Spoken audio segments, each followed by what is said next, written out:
Hello children, welcome to my class. How are you all? Hope you are doing well. So now today's our topic is we have very interesting topic our government. We have to learn about our government कि जो हमारा India है वो run कैसे होता है, government के कौन से फॉर्म्स होते हैं, कैसे गवर्नमेंट रन करती है इतने बड़े कंट्री को जहां मोर देन 120 करोड़ से ओवर ज़्यादा पॉपुलेशन है, इतने बड़े कंट्री को कैसे गवर्नमेंट रन करती है ना। तो ये सारी चीज़ें हम इस चैप्टर में पढ़ने वाले हैं। इन दिस वी हैव सब topic central government, we will learn about central government. Legislature, legislature का मतलब होता है बच्चों लॉ मेकिंग, जो बॉडी क्या बनाती है, लॉ बनाती है, कानून बनाते हैं कि हमारे इंडिया के जो भी लॉ बनते हैं।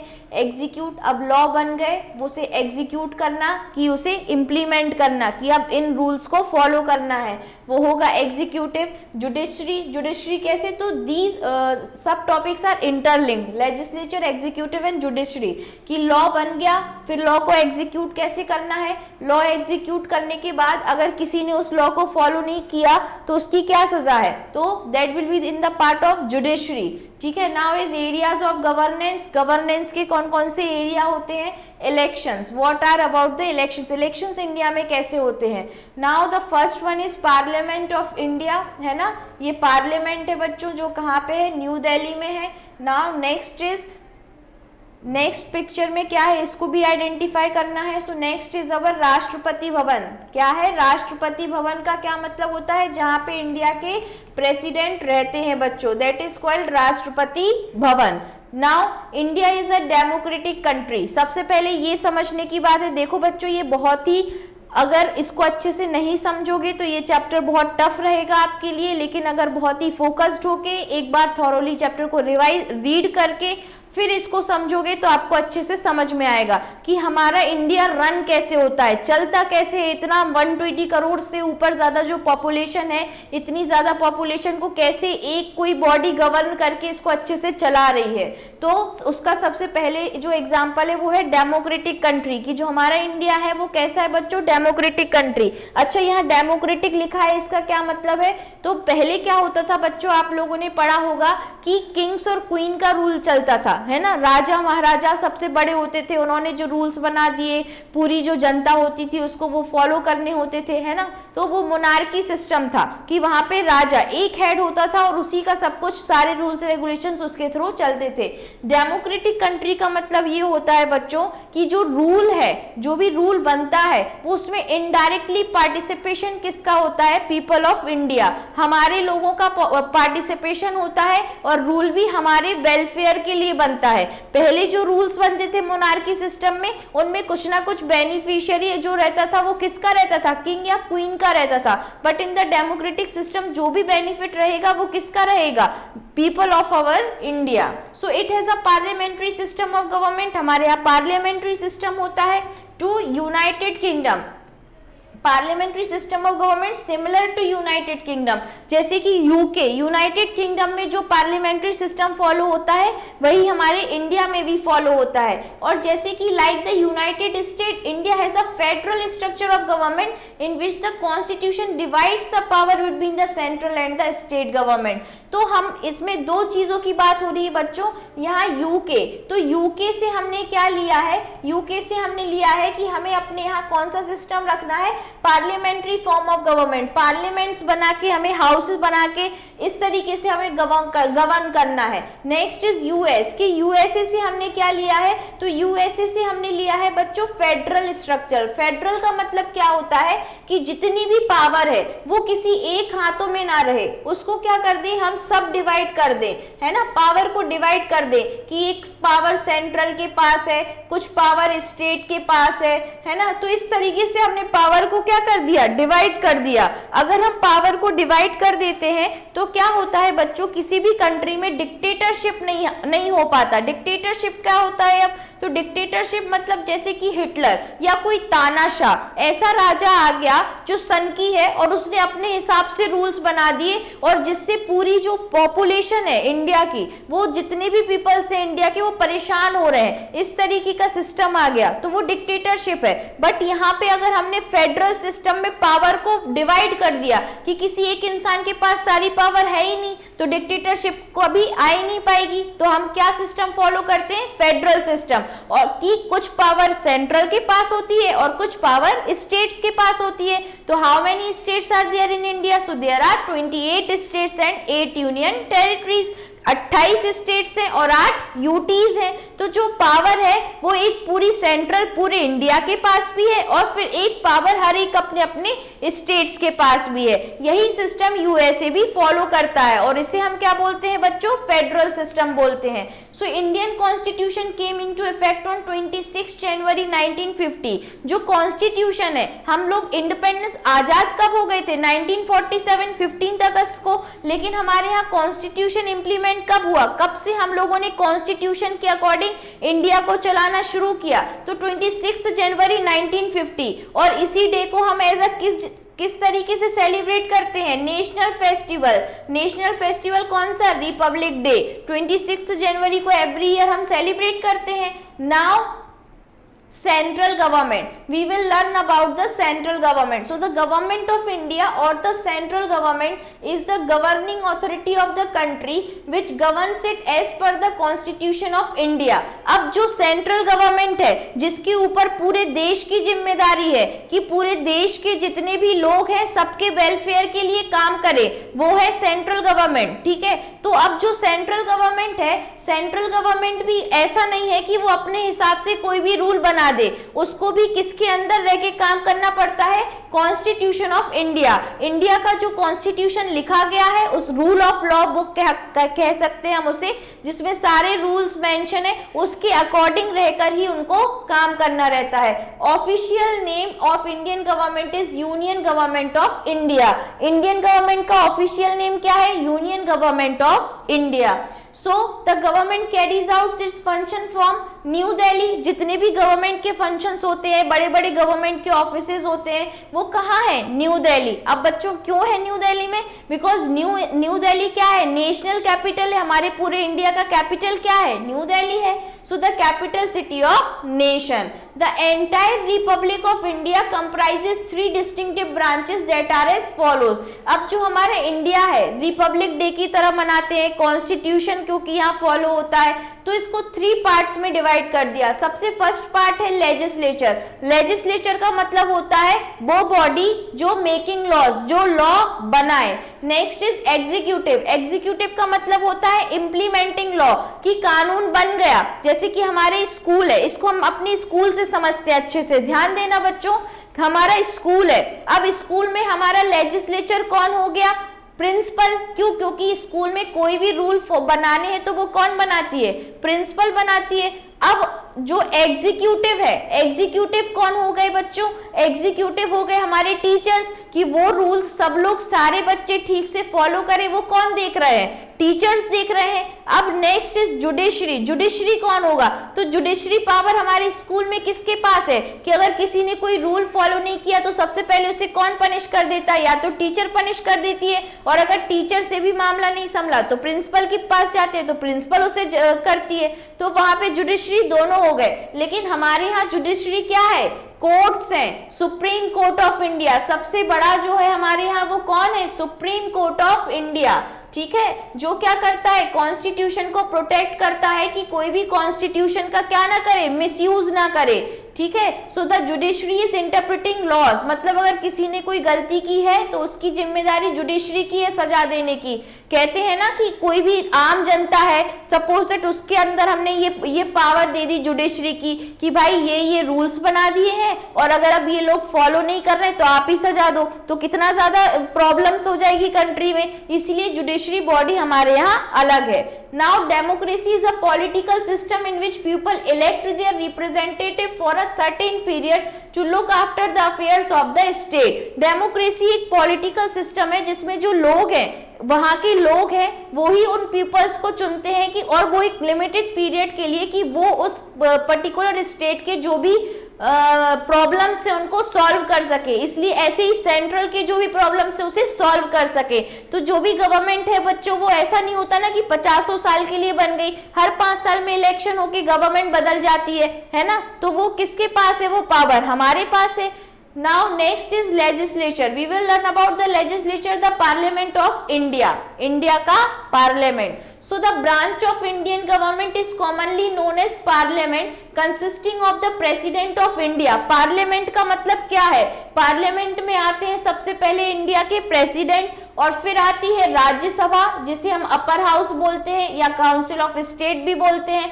नेक्स्ट आती है लोकसभा जिसे लोअर हाउस और the house of the people बोलते हैं। अब यहाँ समझना बच्चों, सबसे पहले हमने नीचे लिखा लोकसभा, क्योंकि लोकसभा में वो लोग जाते हैं चुन के जो हमने चुने हैं, पीपल ऑफ इंडिया। किन्ने चुने हैं? इंडिया के लोगों ने। वो कहाँ जाते हैं? लोकसभा में। फिर लोकसभा के कुछ लोग मिलके राज्यसभा के कुछ लोगों को चुनते हैं, राज्यसभा के लोगों को चुन लिया, और ये दोनों मिलके फिर किनको चुन लिया? प्रेसिडेंट को। तो ये समझ में आने वाली बात है ना कि सब में इनडायरेक्टली रोल किसका है? इनडायरेक्ट रोल किसका है? पीपल ऑफ इंडिया का। So parliamentary form of government is said to be bicameral because these two houses, दो हाउसेस हैं इसीलिए बाइकैमरल। बाइकैमरल का मतलब ही होता है टू हाउसेस का होना। So Rajya Sabha members get elected indirectly, whereas Lok Sabha members are directly elected by the people of the country. अभी समझाया कि जो भारत के लोग हैं उन्होंने मिलके लोकसभा के मेंबर को चुना और लोकसभा के मेंबरों ने राज्यसभा को चुना। तो हम राज्यसभा के मेंबर्स को भी चुन रहे हैं, लेकिन कैसे? इनडायरेक्टली, क्योंकि उन्हें वो लोग चुन रहे हैं जिनको हमने चूज किया है, वो लोकसभा में, और वो लोग मिलके चूज कर रहे हैं राज्यसभा के लोगों को। तो हमारा क्या है? इनडायरेक्टली इन्वॉल्वमेंट वहां भी है। So this is the parliament. इस तरीके से पार्लियामेंट में सेशंस होते हैं। कभी भी कोई लॉ बनना है या किसी भी सिचुएशन को डिस्कस करना है कि कहाँ पे मेजर सिचुएशंस हैं जिनको हमें डील करना है प्राइमरी बेसिस पे, तो ये सारे डिस्कशन, सारे लॉ बनते हैं पार्लियामेंट में। Now Lok Sabha has not more than 552 members. Lok Sabha में 552 से ज्यादा मेंबर्स नहीं होना चाहिए, जिनका टर्म पीरियड कितना होता है बच्चों? 5 ईयर, 5 साल के लिए चुनते हैं हम उन्हें। लेकिन जो राज्यसभा है, राज्यसभा में 250 से ज्यादा मेंबर्स नहीं होने चाहिए, और ये कितने सालों के लिए रहते हैं? 6 ईयर। इनका टर्म कितना रहता है? 6 ईयर। और लोकसभा का 5 year. President nominate a small number of members to both houses, और प्रेसिडेंट को जो नॉमिनेट करते हैं वो दोनों हाउसेस के लोग नॉमिनेट करते हैं।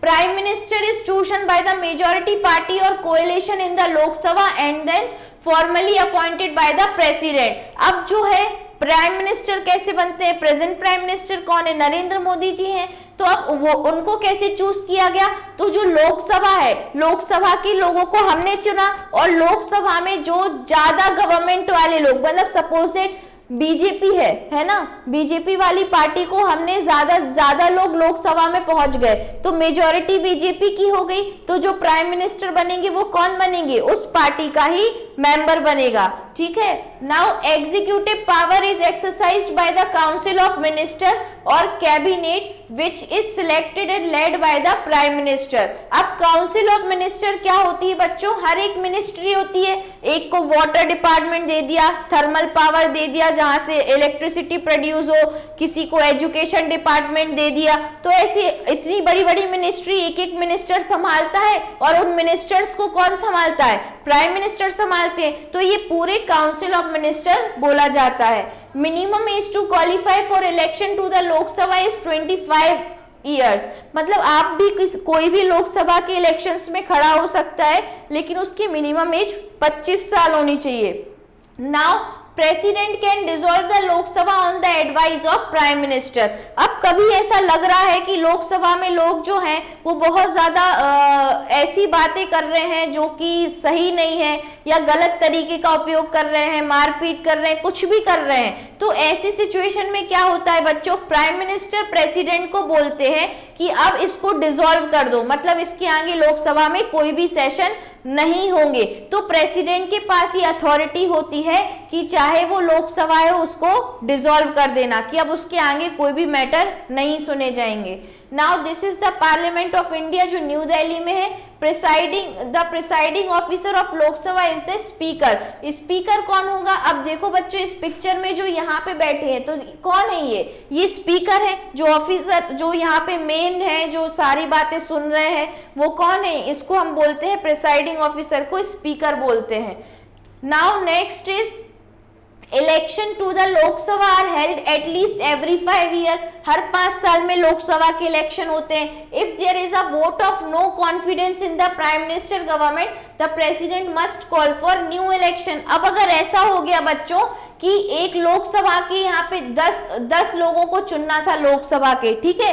अब इन 10 लोगों में से क्या हुआ कि कोई भी मतलब किसी को 3 वोट मिल गए, किसी को 2 मिल गए, फिर किसी को 3 मिल गए, या इक्वली 3-3 मिल गए। इस तरीके की कोई कंडीशन आ गई तो फिर से क्या होंगे? फिर से इलेक्शंस होंगे, है ना। या फिर क्या होगा, ये दोनों आपस में मिल जाएंगे तो ये वाले क्या हो गए, फिर जीतने लगे, इनके पास ज्यादा हो गए, तो फिर इन दोनों पार्टी के मिलने से इनके फिर प्राइम मिनिस्टर बनेंगे। अदरवाइज ऐसा हो सकता है कि किसी को 6 वोट मिले और किसी को 4 मिले, तो कौन जीत गया? जिसके पास 6 मेंबर्स है तो वो जीत जाएगा और उनके पार्टी का मेंबर प्राइम मिनिस्टर बनेगा। नाउ पार्लियामेंट का फंक्शन, पार्लियामेंट चलती कैसी है? तो some function of the parliament, parliament के वही फंक्शन होते हैं, लेजिस्लेटिव फंक्शन, लॉ को बनाना, जुडिशियल फंक्शन, कोई लॉ को फॉलो नहीं कर रहा है तो उसको सजा भी दिलवाना। नेक्स्ट इलेक्टिव, इलेक्शंस, हर 5 साल में इलेक्शन रेगुलर होते रहे। As an organ of information, कोई भी इंफॉर्मेशन हमें पूरे देश में पहुंचानी है तो पहले यहां से आती है। Critical assessment of the work of the cabinet, जो कैबिनेट है जिनको अलग अलग मिनिस्ट्री सौंपी गई है कि आप देश का पूरा एजुकेशन सिस्टम संभालोगे, अब उसको कौन देखेगा? तो उनको ये पार्लियामेंट देखेगी। Now India has 2 sets of government, 2 government होते हैं। सबसे पहले है सेंट्रल गवर्नमेंट, सेंट्रल गवर्नमेंट जिसके ऊपर पूरे इंडिया के लोगों की जिम्मेदारी है ना, तो वो सेंट्रल गवर्नमेंट है, जिसमें कौन कौन होंगे? प्रेसिडेंट, वाइस प्रेसिडेंट और council of minister headed by the prime minister. Council of ministers में मतलब जिसको अलग अलग मिनिस्ट्री सौंपी गई है उसका हेड कौन होता है? प्राइम मिनिस्टर होता है, साथ में प्रेसिडेंट और वाइस प्रेसिडेंट। तो ये सब ये कौन होंगे? सेंट्रल और union government. Now next is state government, तो जो हर एक स्टेट का होगा तो इट कंसिस्ट ऑफ गवर्नर, हर एक स्टेट में गवर्नर होता है, उसके कुछ काउंसिल ऑफ मिनिस्टर होते हैं। अब स्टेट का हेड कौन होता है? चीफ मिनिस्टर, क्योंकि उसे चीफ मिनिस्टर रन करता है उस स्टेट को। Governor is the highest authority in the state, सबसे ज्यादा पावर गवर्नर के पास होती है स्टेट में, and is appointed by the president. Governor को कौन चूज करता है? हर एक स्टेट के प्रेसिडेंट चूज करते हैं। Now legislature in a state is called state legislative assembly. अगर कहीं पे लेजिस्लेचर जो स्टेट का होता है उसे स्टेट लेजिस्लेटिव असेंबली बोला जाता है। A member of the state legislative assembly is known as the member of legislative assembly. मतलब कि जो लेजिस्लेचर जो लॉ बनाते हैं, लोकसभा में जो लोग रहते हैं उनको हम क्या बोलते हैं? एमएलए। एमएलए का इलेक्शंस होता है। नाउ सुप्रीम कोर्ट जो है वो हाईएस्ट कोर्ट है कंट्री का, इससे सुप्रीम कोर्ट से ऊपर कुछ नहीं है बच्चों। सुप्रीम कोर्ट ने अगर कोई भी फैसला दे दिया तो उसे प्राइम मिनिस्टर हो, प्रेसिडेंट हो, कोई भी बॉयकॉट नहीं कर सकता, सबको सुप्रीम कोर्ट का फैसला फॉलो करना पड़ता है, ठीक है। Now next is executive. So president, vice president, prime minister, cabinet minister, ये क्या है? Executive branch. यही देखते हैं कि जो लॉ इन्होंने बनाया है उसे लोग फॉलो कर रहे हैं या नहीं। Now, government is entirely responsible for the administration of different state and union territories of India. कि जितने भी स्टेट्स हैं और यूनियन टेरिटरीज हैं हमारे इंडिया के, वो ठीक से उनको गवर्नमेंट चला पा रही है या नहीं, ये इन्हीं का काम होता है। Now president of India formally the heads of the country government and acts in accordance with the advice of the prime minister. वैसे तो प्रेसिडेंट पूरे इंडिया का क्या होता है? हेड होता है, लेकिन वो काम कैसे करता है? प्राइम मिनिस्टर के कहने पे, प्राइम मिनिस्टर की एडवाइस के बाद ही वो काम करते हैं। बट ऐसा नहीं है कि उनके पास कुछ और पावर नहीं होती। प्रेसिडेंट के पास पावर होती है कि अगर उनको कोई भी चीज समझ में नहीं आ रही है तो उनके पास भी ऐसी पावर होती है कि भाई ये गवर्नमेंट ठीक से काम नहीं कर रही है या ये लोकसभा ठीक से चल नहीं रही है, तो वो क्या कर देते हैं? उसको डिसॉल्व कर देते हैं। तो इस तरीके से उनके पास भी बहुत ज्यादा पावर होती है। बट मोस्टली इंडिया में क्या होता है कि जो प्रेसिडेंट है वो प्राइम मिनिस्टर की एडवाइस से ही काम करते हैं, लेकिन अगर आप यूएस वगैरह में देखोगे तो जो हाईएस्ट अथॉरिटी की पावर होती है वो प्रेसिडेंट के पास होती है। Prime minister is the real head of the government. अब जब पूरी प्राइम मिनिस्टर के कहने पे प्रेसिडेंट काम कर रहे हैं तो रियल पावर किसके पास हो गई बच्चों? प्राइम मिनिस्टर के पास हो गई। तो रियल हेड गवर्नमेंट के प्राइम मिनिस्टर हो गए, और लेकिन उन्हें अपॉइंट कौन करता है? President. Now, apart from the Prime Minister, President also appoint Council of Minister as well as numerous other high-ranking government official after consultation with Prime Minister.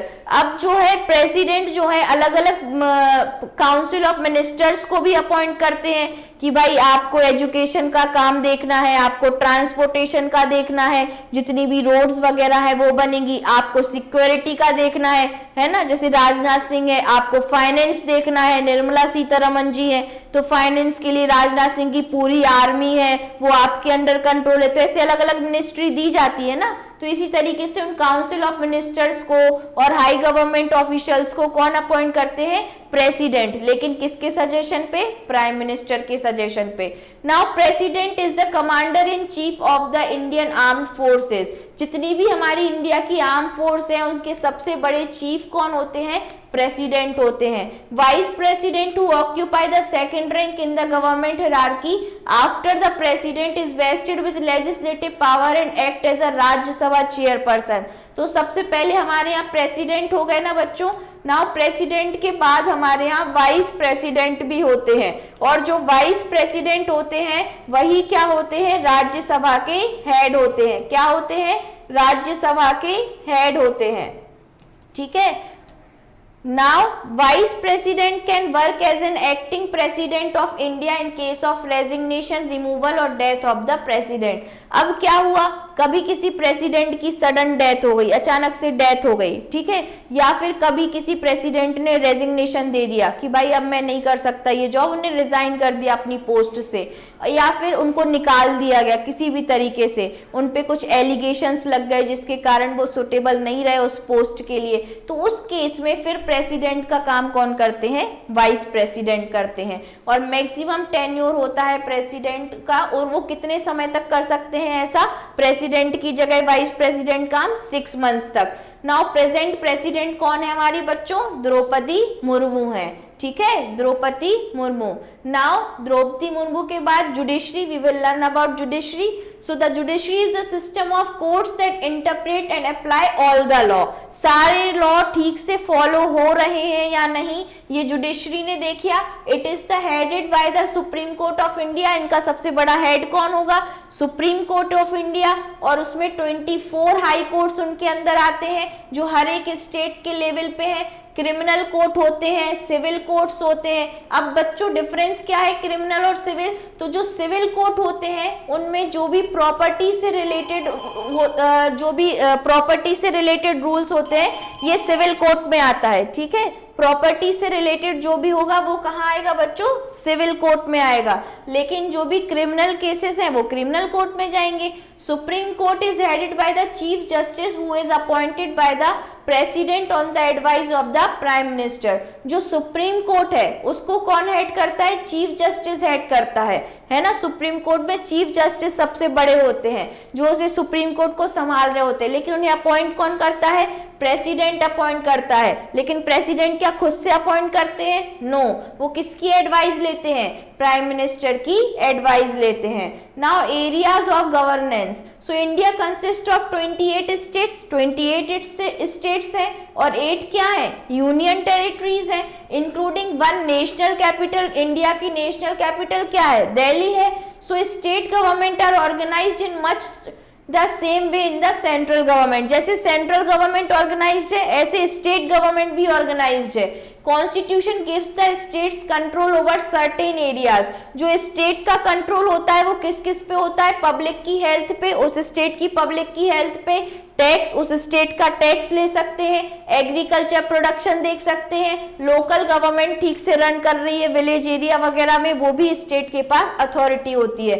लेकिन area such as foreign affairs कि हमारा China के साथ war होने की situation हो गई है ना, डिफेंस आर्मी को हमें उन पे अटैक करने देना है या नहीं, communication are controlled by central government, हमें दूसरे देशों के साथ कम्युनिकेशन करना है, उनके साथ अगर हमें ट्रेड करना है, बिजनेस करना है, या वहां की कंपनीज यहाँ सेटअप हो रही हैं, तो ये जो बड़े बड़े सेंट्रल लेवल के अफेयर्स हैं ये सेंट्रल गवर्नमेंट का काम है।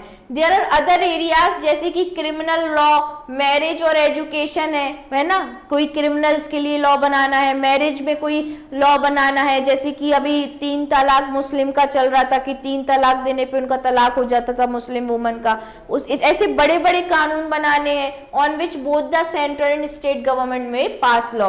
तो ऐसे स्टेट और सेंट्रल दोनों ही लॉ पास कर सकते हैं। यूनियन टेरिटरीज और national capital territory are controlled directly by central government. जितनी भी हमारे 8 यूनियन टेरिटरी है बच्चों और जो नेशनल कैपिटल दिल्ली है, इन पे डायरेक्ट कंट्रोल किनका होता है? सेंट्रल गवर्नमेंट का होता है। ठीक है, तो this is the supreme court of India. At the village level, village level में क्या होता है? Government is in the hand of democratically elected council known as panchayat. गांव में पंचायत होती है और पंचायत भी डेमोक्रेटिक बॉडी का एक हिस्सा है। ऐसा नहीं कि गांव की एक प्रथा है, वो भी हमारे कॉन्स्टिट्यूशन में लिखा है कि गांव में पंचायत होंगी। चेयरपर्सन पंचायत का कौन होता है? Council of community development block होती है, विच टिपिकली इंक्लूड्स अबाउट 100 विलेज, मतलब जिसके अंदर 100 गांव आ जाते हैं। तो इस तरीके से एक चेयरपर्सन अपॉइंट किया जाता है पूरे ऐसे गांवों में। Now in periods of national emergency, ऐसी सिचुएशन आई कि हमारे पूरे देश में नेशनल इमरजेंसी आ गई, तो which only the president can declare the government में legally suspend certain rights for a limited period. तो इस टाइम पीरियड पे क्या होता है? गवर्नमेंट कुछ हमारे जो अधिकार हैं, जो राइट्स हैं, उनको क्या कर देती है? रोक देती है कुछ टाइम पीरियड के लिए। और ऐसी इमरजेंसी जो है हमारे इंडिया में जून 1975 से 1977 तक, इंदिरा गांधी जी जब हमारी प्राइम मिनिस्टर थी तब हुआ था। तब इमरजेंसी सिचुएशन थी और कुछ ह्यूमन राइट्स को वो कर दिया गया था। अब कैसी ह्यूमन राइट्स? कि सपोज दैट जो हम लोग हैं, हम लोग परेशान हो रहे हैं, लोकल पॉपुलेशन हमारी जो है या इंडिया की पॉपुलेशन परेशान हो रही है, तो हम लोगों के पास एक राइट है कि हम लोग अपनी आवाज गवर्नमेंट तक पहुंचा सकते हैं, धरने दे सकते हैं, होते हैं ना, बहुत सारी रैलीज निकाली जाती हैं, है ना। तो ये सारी चीजें करना सब कुछ बंद हो गया था इमरजेंसी सिचुएशन में। ऐसा कि 4 लोग कभी भी एक साथ बाहर खड़े हो नहीं सकते, है ना। सारा इतना ऐसी सिचुएशन आ जाती है, तब क्या होता है? हमारे कुछ राइट्स को कुछ टाइम के लिए रोक दिया जाता है। Now elections, so the process by which our representative और leaders are elected is known as election. जिस प्रोसेस से हमारे लीडर्स वगैरह जो है उनको हम चूज करें वो इलेक्शन है। जैसे कि all citizens who are 18 year of age and above can cast their vote to elect representative of their choice. जो भी बच्चा जो इंडिया में है, जन्म हुआ है जिसका, है ना, या जो भी पेरेंट्स जो इंडियंस हैं, उनका अगर 18 साल से वो ऊपर के हैं तो वो क्या कर सकते हैं? वोट दे सकते हैं और अपने पसंद का कोई भी नेता चुन सकते हैं। Every voter has to carry a proof of identity at the time of voting done use an electronic voting machine, EVM. Electronic voting machine होती है बच्चों, अब उससे वोट दिया जाता है और सबके पास क्या होना चाहिए? ये वोटर आईडी, ये उनकी पहचान है, ये सब वोटर आईडी लिए हैं, है ना, इलेक्शन के टाइम पे। In election India take place after every 5 year, हर 5 सालों में इलेक्शन होता है। For a healthy democracy, it is important that its youth actively participate in the country politics and ensure to choose the most suitable people as their representative। अगर हम चाहते हैं कि हमारा देश और तरक्की करे और डेवलप्ड नेशन बने, यहाँ की जितनी भी हार्डशिप सिचुएशन है, जो भी प्रॉब्लम्स आ रही हैं वो कम हो, तो हमारे पास ये राइट है कि हर 5 साल में इलेक्शन होता है, हम अपने पसंद का नेता चुने। अगर तो आपको लगता है कि हमने जो पहले जिसको चूज किया था जो लीडर को, वो अच्छा काम नहीं कर रहे, तो अगले साल हम उन्हें वोट नहीं देंगे और वो फिर नहीं आएंगे पावर में, और हम अपने पसंद के किसी भी लीडर को चूज करके उनको वो पावर दे सकते हैं। Now election commission conduct election in a free and fair manner. अब ये किसका काम होता है कि इलेक्शन फ्रीली और फेयर हो, मतलब ऐसा ना हो कि लोगों को फोर्सफुली वोट डलवाए जाएं। तो ये कौन करता है? ये किसका काम है? इलेक्शन कमीशन का। नाउ डेमोक्रेटिक मतलब जहां पार्लियामेंट्री फॉर्म ऑफ गवर्नमेंट हो, फेडरल मतलब जहाँ पे कॉन्फेडरेट बटी हो powers, constitution body of law, एक तरीके के लॉ की बुक जो जो रूल्स हमें फॉलो करने रहते हैं, अथॉरिटी मतलब पावर, बाइकैमरल मतलब दो चैम्बर, दो जगह बांट देना। नाउ इंडिया का फेडरल स्ट्रक्चर है गवर्नमेंट का, जिसमें पावर को डिवाइड किया गया है सेंट्रल और स्टेट गवर्नमेंट में। सेंट्रल गवर्नमेंट में क्या होते हैं, उसकी ब्रांचेस कौन कौन सी हैं, legislature, executive, judiciary. Parliamentary form of government का क्या मतलब है, बाइकैमरल है, दो हाउस होते हैं, Lok Sabha lower house, Rajya Sabha upper house. Judiciary में क्या होते हैं, 24 हाई कोर्ट्स होते हैं, डिस्ट्रिक्ट लेवल के कोर्ट होते हैं, सिविल कोर्ट होते हैं, फैमिली कोर्ट्स होते हैं और क्रिमिनल कोर्ट्स होते हैं, ये सब जुडिशरी बॉडी है। नाउ विलेज लेवल पे गवर्नमेंट किसके हाथ में होती है, जो डेमोक्रेटली हमने चूज की है काउंसिल ऑफ मिनिस्टर्स को, जिसे हम पंचायत बोलते हैं। Now branch of government that implement the law, law को इम्प्लीमेंट कौन करती है बच्चों, तो एग्जीक्यूटिव, एग्जीक्यूटिव बॉडी इम्प्लीमेंट करती है। मेंबर ऑफ राज्यसभा, राज्यसभा के मेंबर्स का कितने साल का टर्म पीरियड होता है, 6 ईयर्स का। You have to darken the correct one like this. Now this branch of Indian government is commonly known as parliament. Parliament किसको बोलेंगे हम लोग, तो पार्लियामेंट में क्या हो रहा है बच्चों, लेजिस्लेचर, लॉ बन रहे हैं, तो वो तुम्हारी क्या है, पार्लियामेंट है। नाउ जुडिशरी हेड जो है वो कौन होते हैं हमारे यहाँ के, तो supreme court of India head होती है ना। सबसे बड़ा फैसला अगर इनने कुछ फैसला दे दिया सुप्रीम कोर्ट ऑफ इंडिया में ने, तो उसको कोई भी फिर ओवरकम या डिनाई नहीं कर सकता, सबको वो फॉलो करना होता है। Government carries out its function from, सारे गवर्नमेंट के फंक्शंस जनरली कहाँ से होते हैं, न्यू दिल्ली से होते हैं। नाउ नेक्स्ट इज पार्लियामेंट है, तो पार्लियामेंट के कितने हाउसेज हैं, 2 हाउसेज हैं। लोकसभा को कौन सा बोला जाता है, तो लोकसभा को लोअर हाउस ऑफ पार्लियामेंट बोला जाता है, ठीक है। और upper house of the parliament किसे बोला जाता है, तो राज्यसभा को अपर हाउस ऑफ पार्लियामेंट बोला जाता है, ठीक है। Now next is chief minister, कहाँ के हेड होते हैं, तो चीफ मिनिस्टर स्टेट गवर्नमेंट के हेड होते हैं, है ना। प्राइम मिनिस्टर पूरे सेंट्रल गवर्नमेंट के हेड होते हैं। हाईएस्ट कोर्ट जो है वो कौन सा है इंडिया का, तो हाईएस्ट कोर्ट कौन सा है, सुप्रीम कोर्ट, है ना। सुप्रीम कोर्ट सबसे ऊंचा कोर्ट है। नाउ ट्रू और false, member of Lok Sabha is called MPs, तो यस उनको एमपीज बोला जाता है ना। नहीं, लोकसभा के जो मेंबर्स हैं उनको एमएलएज बोला जाता है, so this one is false. Now member of legislative assembly को एमएलसी बोला जाता है, नहीं एमएलए। देखो इसका एम लो, इसका एल, इसका ए, तो एमएलए, तो this one is also false. Now Rajya Sabha जो है वो अपर हाउस होती है, यस राज्यसभा अपर हाउस होती है, लोकसभा लोअर हाउस होती है। विधान परिषद परमानेंट हाउस होती है, यस। तो जैसे लोकसभा राज्यसभा होते हैं ना बच्चों, ऐसे स्टेट में विधान परिषद होती है। विधान परिषद और तो विधान परिषद भी परमानेंट हाउस होती है, लेकिन कहाँ की, स्टेट की, ये स्टेट्स में होती है। लोकसभा में 250 मेंबर्स होने चाहिए, नहीं राज्यसभा में होने चाहिए, सो this one is also false. देखो हमने पढ़ा था कि राज्यसभा और लोकसभा के मेंबर्स के बारे में, कि राज्यसभा में कितने 250 मेंबर्स होने चाहिए राज्यसभा में, और लोकसभा में किससे ज्यादा नहीं होना चाहिए, तो हमने पढ़ा था 552 से ज्यादा लोकसभा में नहीं होना चाहिए। So this is all about the central government, legislative body, executive and judiciary body of India, कि हमारा जो इंडिया है वो कैसे रन होता है, कॉन्स्टिट्यूशनल बॉडी है, डेमोक्रेटिक सिस्टम फॉलो होता है, और हम लोग चूज करते हैं गवर्नमेंट को, क्योंकि इलेक्शन का अधिकार हमारे पास है। हर 5 साल में इलेक्शन होता है, जिससे कभी भी ऐसा ना हो कि डिक्टेटरशिप हो जाए, कि किसी एक के पास पावर काफी लंबे समय तक रहे। पावर का डिवीजन होता रहता है, स्टेट लेवल पे अलग पावर है, सेंट्रल लेवल पे अलग पावर है। सेंट्रल जो है वो फॉरेन अफेयर्स को देखती है, स्टेट अपने स्टेट के अफेयर्स को देखती है, ठीक है। Okay, thank you class.